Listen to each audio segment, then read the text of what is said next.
Hi friends, எல்லோரும் எப்படி இருக்கீங்க? இப்போ என்ன பார்க்க போகிறோன்னா, வேலைக்கு போயிட்டு வரும்போது இந்த நாளைக்கு கார்த்திகை தீபம்லாம், அதுக்காண்டி விளக்கு எல்லாம் பார்த்தோம். எல்லாமே இருந்து விளக்கில் ஒவ்வொரு டைப்பாக இருந்து,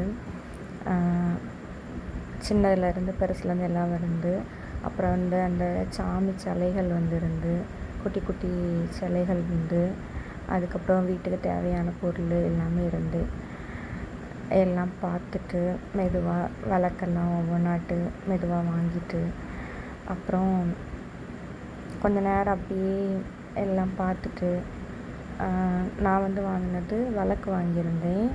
அப்புறம் இந்த பிள்ளையார் சிலை வாங்கியிருந்தேன். குட்டியோன்றிருந்து இந்த சிலை நல்லா இருக்கான்னு சொல்லுங்கள்.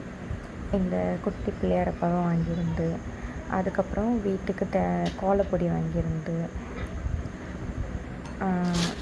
கோலம் ரொம்ப போட தெரியாது, ஆனாலும் கோலப்பொடி, அதுக்கப்புறம் குட்டி குட்டி விளக்கு, ஒரு 3 டைப்பு விளக்கு. இது கொஞ்சம் பெரிய விளக்கு, ரொம்ப நேரம் எரியுங்களா, அதனால் இந்த விளக்கு வாங்கியிருந்து. அதுக்கப்புறம் இந்த குட்டி விளக்கில் கொஞ்சம் வாங்கியிருந்து. அதுக்கப்புறம் இதில் இன்னொரு விளக்கு இருந்து, அது எனக்கு நல்லா பிடிச்சிருந்து. இருக்க பாருங்கள், 5 பக்கமும் இருக்கிற விளக்கு. எனக்கு இது ரொம்ப நல்லா பிடிச்சிருந்து இந்த விளக்கு வாங்கினேன். அதுக்கப்புறம் வீட்டுக்கு வரும்போது சுட்ட சோளம் வாங்கிட்டு வந்தோம். வாங்கிட்டு நான் பிள்ளைங்க எல்லோரும் சாப்பிட்டோம். நாள் ஹாப்பியாக போச்சு.